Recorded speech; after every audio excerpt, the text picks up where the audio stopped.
अस्सलाम वालेकुम, welcome back to my channel how to learn academy. मैं हूं आपका ट्यूटर मुदस्सर और आज हमारी ये एडोब एक्सडी की क्लास नंबर 2 है जिसमें हम आर्टबोर्ड के बारे में पढ़ेंगे कि आर्टबोर्ड क्या है और हम इसका किस तरह से यूज़ कर सकते हैं।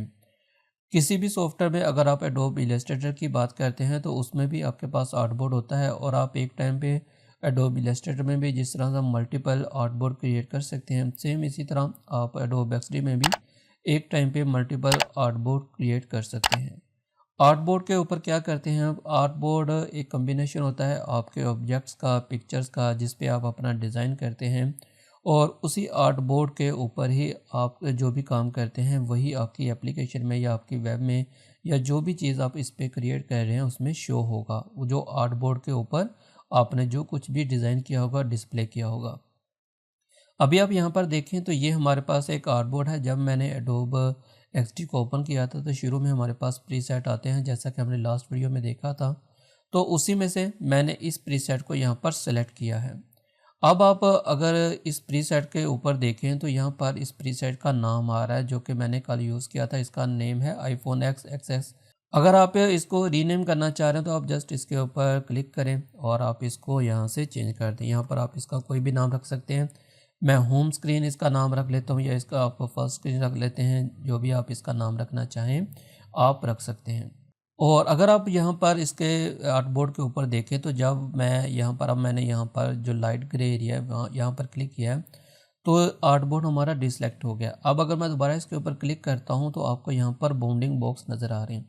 इन बाउंडिंग बॉक्स के ऊपर जब आप अपने माउस को होवर करते हैं तो आप इसको रीसाइज वगैरह कर सकते हैं। आप जितना साइज़ चाहें इसका आप रख सकते हैं, आप अपनी मर्ज़ी से इसको रीसाइज वगैरह कर सकते हैं।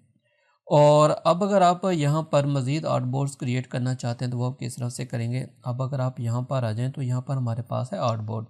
इसकी शॉर्टकट की ए है। जब आप इसके ऊपर क्लिक करेंगे तो यहाँ पर अगर आप नीचे आ जाएँ तो यहाँ पर हमारे पास वही प्रीसेट मौजूद हैं जो कि हम जब एडोब एक्सडी को ओपन करते हैं तो वहाँ पर मौजूद थे। यहाँ पर आपके पास मोबाइल से रिलेटेड प्रीसेट मौजूद है। यहाँ पर आपके पास टैबलेट है जिसमें मुख्तलिफ आपको प्रीसेट दिए गए हैं बने बनाए, आप इनको यूज़ कर सकते हैं या आप अपनी ज़रूरत के मुताबिक अपना रिक्वायर्ड प्रीसेट भी या अपना साइज़ भी क्रिएट कर सकते हैं। तो आप इनमें से भी यूज़ कर सकते हैं और आप अपना भी क्रिएट कर सकते हैं। यहाँ पर हमें वॉचेस, स्मार्ट वॉचेस से रिलेटेड भी प्रीसेट दिए गए, आप इनको भी यूज़ कर सकते हैं। अब सपोज़ करें मुझे इसको यहाँ पर यूज़ करना है तो आप देखें जैसे मैंने इसके ऊपर क्लिक किया है, यहाँ पर हमारा जो फर्स्ट प्रीसेट था, जो साइज़ था वो यहाँ पर होम के नाम से यहाँ पर मौजूद है, जबकि न्यू जो मैंने अभी क्रिएट किया है वो यहाँ पर क्रिएट हो गया। आप एक टाइम पे जितने चाहें प्रीसेट यहाँ पर या साइजेस आप क्रिएट कर सकते हैं। तो अब आप देखें कि इस वक्त मैं इस साइज़ के ऊपर हूँ या इस आर्टबोर्ड के ऊपर हूँ। मुझे अब इसको ज़ूम करना है तो ज़ूम करने के लिए आप अपने कीबोर्ड से अगर कंट्रोल 0 प्रेस करेंगे तो आपके जितने भी आर्टबोर्ड होंगे, आपने जितने भी आर्टबोर्ड क्रिएट किए होंगे वो सब के सब आपको यहाँ पर विजिबल हो जाएंगे। और अगर आपने कोई भी आर्टबोर्ड सेलेक्ट करके रखा हुआ है, आप जस्ट उसी को जूम करना चाह रहे हैं तो जस्ट अपने कीबोर्ड से कंट्रोल 3 प्रेस करें तो आप उसी आर्टबोर्ड के ऊपर जूम इन हो जाएंगे, वो आर्टबोर्ड आपके सामने आ जाएगा।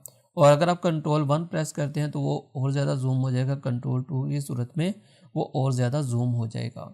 इसके अलावा अगर आप यहाँ पर ऊपर आ जाएँ, जैसा कि मैंने आपको लास्ट वीडियो में भी बताया था कि आप यहाँ से भी इसको जूम वगैरह अपनी ज़रूरत के मुताबिक कर सकते हैं। अगर मैं इसको जूम 2 फीट ऑल कर दूं तो आपको यहाँ पर तमाम जो आर्टबोर्ड है वो यहाँ पर नज़र आएंगे। और अब एक और चीज़ है कि अगर आप किसी भी आर्टबोर्ड के ऊपर अपनी मर्ज़ी के मुताबिक जूम करना चाह रहे हैं तो आप अपने कीबोर्ड से आल्ट की प्रेस करें और अपने माउस से स्क्रॉल की को रोटेट करें तो आप उसी आर्टबोर्ड के ऊपर या जिस जगह पर आपके माउस का पॉइंटर होगा आप उसी जगह पर जूम करेंगे। अब अगर मैं यहाँ पर जूम करता हूँ तो आप देखें कि जस्ट यही एरिया जूम हो रहा है। तो ये कुछ जूम से रिलेटेड चीज़ें थी। अगर मैं यहाँ पर इसको दोबारा से कंट्रोल 0 कर दूँ तो आपके पास तमाम आर्टबोर्ड यहाँ पर आपको नज़र आ रहे हैं। आप किसी भी आर्टबोर्ड को किसी भी वक्त अगर डिलीट करना चाह रहे हैं तो आप जस्ट अपने कीबोर्ड से डेल की प्रेस करें, वो आर्टबोर्ड डिलीट हो जाएगा। इसके अलावा अगर आप इसके ऊपर राइट क्लिक करें और यहाँ पर भी आपके पास डिलीट का ऑप्शन मौजूद है। तो आप मल्टीपल वे से अपने आर्टबोर्ड को डिलीट कर सकते हैं। मैं यहाँ पर अब इसी आर्टबोर्ड के ऊपर आता हूँ, मैं अपने कीबोर्ड से कंट्रोल 0 प्रेस करूँगा और इसके ऊपर मैं जूम कर लूँगा। अच्छा, ये तो था कि आप प्रीसेट में से किस तरह से अपने साइज़ को सेलेक्ट करेंगे। अब सपोज़ करें कि आप एक ऐप के ऊपर काम कर रहे हैं और आपको मल्टीपल स्क्रीन चाहिए, जैसा कि होम पेज होता है जिसमें आप अपना लोगो शो करते हैं। फिर आपके पास साइन इन का पेज होता है, अगर साइन इन नहीं करना कोई चाह रहा, साइन अप करना चाह रहा है, तो उसका आप अलग से पेज डिज़ाइन करते हैं। तो उसमें आप अपने एक कार्डबोर्ड को डिज़ाइन कर लेते हैं और अपने उसी डिज़ाइन को लेके आगे चलना चाह रहे हैं, तो फिर आप इसी आर्टबोर्ड की डुप्लीकेट कॉपीज़ क्रिएट करते हैं। तो उसकी किसी भी आर्टबोर्ड की डुप्लीकेट कॉपी क्रिएट करने के लिए आप अपने कीबोर्ड से कंट्रोल डी प्रेस करेंगे, तो उसकी जो डुप्लीकेट कॉपी है वो क्रिएट हो जाएगी।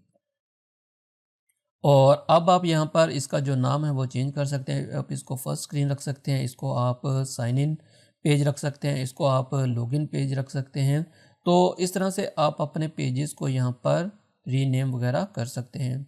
और आप यहाँ पर अगर आर्टबोर्ड की पोजीशन वगैरह को चेंज करना चाह रहे हैं तो आप यहाँ से ये भी कर सकते हैं। अब यहाँ पर जब मैं अपने आर्टबोर्ड को यहाँ से चेंज कर रहा हूँ तो आप देखें कि आपको यहाँ पर एक पिंक लाइन नज़र आ रही है। अगर मैं इसको थोड़ा सा जूम करूँ तो आपको यहाँ पर पिंक लाइन नज़र आ रही है। ये जो पिंक लाइन है ये आपको बताती है कि आपका इस आर्टबोर्ड और इस आर्टबोर्ड के दरमियान जो डिस्टेंस है वो कितना है। तो आप ये स्मार्ट गाइड की मदद से अपने आर्टबोर्ड को या जो भी आप इसके ऊपर ऑब्जेक्ट्स यहाँ पर शेप्स वगैरह हैं, जो भी आप चीज़ सेलेक्ट करेंगे तो यहाँ पर भी आपको ये पिंक लाइन नज़र आएगी। तो इसका मकसद यही होगा कि आपके एक ऑब्जेक्ट और दूसरे ऑब्जेक्ट के दरमियान कितना गैप है या कितना डिस्टेंस है। अब मैं यहाँ पर एक आर्टबोर्ड को सिलेक्ट कर लेता हूँ और इसको यहाँ पर मैं जूम कर लेता हूँ। आप इस तरह से भी जूम कर सकते हैं। यहाँ पर हमारे पास जूम का ऑप्शन मौजूद है, इसकी शॉर्टकट की जी है। अब यहाँ पर अगर हम इंस्पेक्टर पैनल में आ जाएं या अपने प्रॉपर्टीज़ पैनल में आ जाएं तो यहाँ पर भी हमारे पास मुख्तलिफ ऑप्शंस मौजूद हैं। यहाँ पर ऊपर हमारे पास अलाइनमेंट से रिलेटेड ऑप्शंस हैं जिनको हम अपनी आने वाली वीडियोज़ में देखेंगे।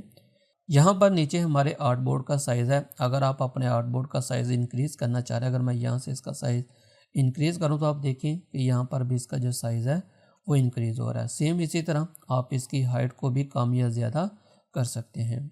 अब अगर आप यहाँ पर लेआउट में आ जाएं तो यहाँ पर आपको रिस्पॉन्सिव रीसाइज का ऑप्शन मिल रहा है। इसका क्या मतलब है, अगर मैं यहाँ पर इसका जो साइज़ है वो थोड़ा सा इंक्रीज़ कर दूँ या जितना भी इंक्रीज़ कर दूँ तो यहाँ पर आपको एक ब्लू लाइन नज़र आ रही है। अब इसका क्या मतलब है कि ये जो पार्ट है ये वो पार्ट है जो कि आपको मोबाइल की स्क्रीन के ऊपर नज़र आएगा। आपको स्क्रॉल नहीं करना पड़ेगा, इतना पार्ट आपको मोबाइल की स्क्रीन पर नज़र आएगा। और इससे जो नीचे वाला एरिया है वो आपको स्क्रॉल करना पड़ेगा। अब अगर मैं इसको यहाँ पर प्ले करूँ तो आप देखें कि यहाँ पर हमें स्क्रॉल बार नज़र आ रहा है। तो यहाँ तक जो स्क्रीन थी वो तो यहाँ पर मौजूद है, लेकिन इससे नीचे वाला जो एरिया है वो हमें स्क्रॉल करके नीचे आना पड़ेगा। तो अगर आप इसको रिस्पॉन्सिव नहीं रखेंगे तो फिर ये वाला जो एरिया है ये यहाँ पर शो नहीं होगा। मैं इसको कंट्रोल जी कर देता हूँ। फिर हमारे पास नीचे आ जाता है व्यू पोर्ट हाइट। अब आप देखें कि यहाँ पर आपके आर्टबोर्ड की जो हाइट है वो 812 है और व्यू पोर्ट हाइट भी 812 है। अगर आप इसको 800 कर दें और ओके करें तो आप देखें कि यहाँ पर अब वो जो लाइन नीचे थी वो अब यहाँ पर मौजूद है। व्यू पोर्ट वो एरिया होता है जो कि आपको आपकी मोबाइल स्क्रीन के ऊपर नज़र आता है और उससे जो नीचे वाला एरिया होता है वो आप स्क्रॉल करके नीचे देख सकते हैं। तो आप इसको अपनी मोबाइल स्क्रीन के ऊपर ही रखें या अगर आपको व्यू एरिया ज़्यादा चाहिए, व्यू पोर्ट एरिया ज़्यादा चाहिए तो आप इसको यहाँ से चेंज भी कर सकते हैं। तो मैं इसको जो यहाँ पर हमारी हाइट थी इसकी उसी के मुताबिक कर देता हूँ। नीचे हमारे पास यहाँ पर है फिल। आप अपने आर्टबोर्ड का जो कलर है वो भी चेंज कर सकते हैं। अगर आप इसके ऊपर क्लिक करें तो यहाँ पर अभी वाइट कलर है, आप इसको यहाँ से चेंज कर सकते हैं। आप इसमें ट्रांसपेरेंसी ऐड कर सकते हैं अल्फ़ा। और अगर यहाँ पर आप देखें तो अभी यहाँ पर सॉलिड कलर है, मैंने सॉलिड कलर को सिलेक्ट किया है। अगर आप इस डाउनवर्ड एरो के ऊपर क्लिक करते हैं तो यहाँ पर हमारे पास लीनियर ग्रेडियंट है, रेडियल ग्रेडियंट है, आप इसको भी यूज़ कर सकते हैं। आप यहाँ पर कोई भी कलर पिक करके इसको अप्लाई कर सकते हैं। अगर आप रेडियल करना चाह रहे हैं तो आप यहाँ से रेडियल ग्रेडियंट भी यूज़ कर सकते हैं। यहाँ पर आप हेक्स कोड वगैरह एंटर करेंगे तो मैं इसको यहाँ पर सॉलिड कलर ही कर देता हूँ और वाइट कर देता हूँ। यहाँ से आप पिक कर सकते हैं किसी भी कलर को अपने आर्टबोर्ड के ऊपर। अगर आपने आर्ट बोर्ड के ऊपर मुख्तलिफ पिक्चर्स वगैरह या मुख्तलिफ ऑब्जेक्ट्स वगैरह हैं, तो आप उनसे अगर कलर पिक करना चाह रहे हैं तो आप इसकी मदद से कर सकते हैं। और अगर मैं इसी में दोबारा से आ जाऊं, तो अगर आपने कोई कलर ऐड करना है तो आप यहाँ पर कलर वगैरह भी ऐड कर सकते हैं। मल्टी कलर्स यहाँ पर एक टाइम पे ऐड कर सकते हैं, जिनको आप बाद में यूज़ कर सकते हैं। नेक्स्ट हमारे पास आ जाता है यहाँ पर ग्रिड। ग्रिड सिस्टम आपको अगर प्रोग्रामिंग आती है, अगर आपने CSS वगैरह आपको पता है, या आपको नहीं भी पता तो भी मैं आपको बता देता हूँ कि अगर आपने अपनी वेबसाइट को रिस्पॉन्सिव बनाना हो तो आप ग्रिड सिस्टम को यूज़ करते हैं।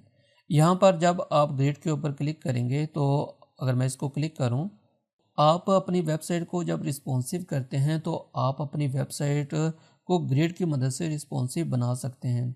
अब मैं अगर यहाँ पर कोई भी ऑब्जेक्ट यहाँ पर अगर मैं क्रिएट करूँ, तो ये इसके साथ आसानी के साथ आपस में स्नैप करेगा। अगर मैं इसको यहाँ पर लेके आऊँ तो देखें ये इसके साथ आपस में स्नैप कर रहा है।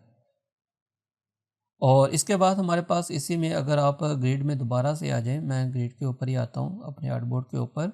इसके बाद अगर आप यहाँ पर नीचे आ जाएं तो यहाँ पर आपके पास आपके जो ग्रिड आपने यूज़ किया है उसका कलर है। अगर मैं दोबारा से लेआउट में जाऊँ तो यहाँ पर हमारे पास स्क्वायर भी है। आप स्क्वायर फॉर्म में भी अपनी ग्रिड्स को क्रिएट कर सकते हैं। तो यहाँ पर अगर मैं लेआउट में दोबारा से आ जाऊँ तो यहाँ पर हमारे पास कलर है। आप कलर कौन सा यूज़ करना चाह रहे हैं, यहाँ आपके पास ट्रांसपेरेंसी वगैरह है, आप वो यूज़ कर सकते हैं। और इसी में हमारे पास है गटर विड्थ। आपकी ये जो विड्थ है, इन दोनों के दरमियान जो स्पेस है, इसको आप कहते हैं गटर विड्थ। आप इसको यहाँ से इंक्रीज़ भी कर सकते हैं। अगर मैं इसको यहाँ पर 20 कर दूँ तो आप देखें कि इन दोनों के दरमियान, इन कॉलम्स के दरमियान आपस में गैप क्रिएट हो गया। और कॉलम विड्थ आप कितनी रखना चाह रहे हैं, आप यहाँ से उसको एडजस्ट करेंगे।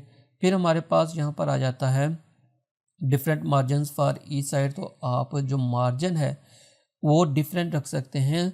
इस वक्त 35 है, इधर से भी और इधर से भी। आप इसको यहाँ से चेंज भी कर सकते हैं। अगर मैं इसको भी यहाँ पर, क्योंकि 20 है, इसको भी अगर मैं 20 कर दूँ तो आप देखें कि अब यहाँ से और यहाँ से इनके दरमियान जो मार्जिन है वो बराबर है और इक्वल है। आप इसको अलग से सेपरेटली भी कर सकते हैं। यहाँ पर आप इनकी वैल्यूज़ वगैरह इंटर करके मार्जिन राइट, मार्जिन लेफ़्ट आप यहाँ से चेंज वगैरह कर सकते हैं। आप मार्जिन टॉप भी कर सकते हैं, मार्जिन बॉटम भी कर सकते हैं। ये तमाम चीज़ें बहुत ज़्यादा मीनिंगफुल हैं जब आप डिज़ाइनिंग करते हैं, ख़ास तौर पर वेब डिज़ाइनिंग करते हैं, तो उसमें आपको मार्जिन्स की बहुत ज़्यादा ज़रूरत पड़ती है। तो फिर आप अपने मार्जिन्स को इन्हीं ऑप्शंस की मदद से हैंडल करते हैं। जब इसको यूज़ डिफ़ॉल्ट भी कर सकते हैं, या मेक डिफ़ॉल्ट कर दें। मैं इसको यहाँ से ख़त्म कर देता हूँ। और इसके अलावा यहाँ पर अगर आप ऊपर इसी साइज़ में आ जाएँ तो यहाँ पर हमारे पास इसको लैंडस्केप भी अगर आप करना चाहें तो वो भी आप कर सकते हैं। यहाँ पर हमारे पास अब ये लैंडस्केप है। अगर आप पोर्ट्रेट में करना चाहें तो यहाँ से कर लें। और अगर आप इसको हॉरिजॉन्टल फ्लिप करना चाह रहे हैं, वर्टिकल फ्लिप करना चाह रहे हैं, तो आप वो भी यहाँ से कर सकते हैं। तो ये थी हमारी आज की आर्टबोर्ड से रिलेटेड क्लास। आई होप कि आप लोगों को समझ लग गई होगी कि किस तरह से हम आर्टबोर्ड को यूज़ कर सकते हैं एडोब XD में। अगर इससे रिलेटेड कोई भी आपको क्वेश्चन हो तो आप मुझसे कमेंट बॉक्स में पूछ सकते हैं।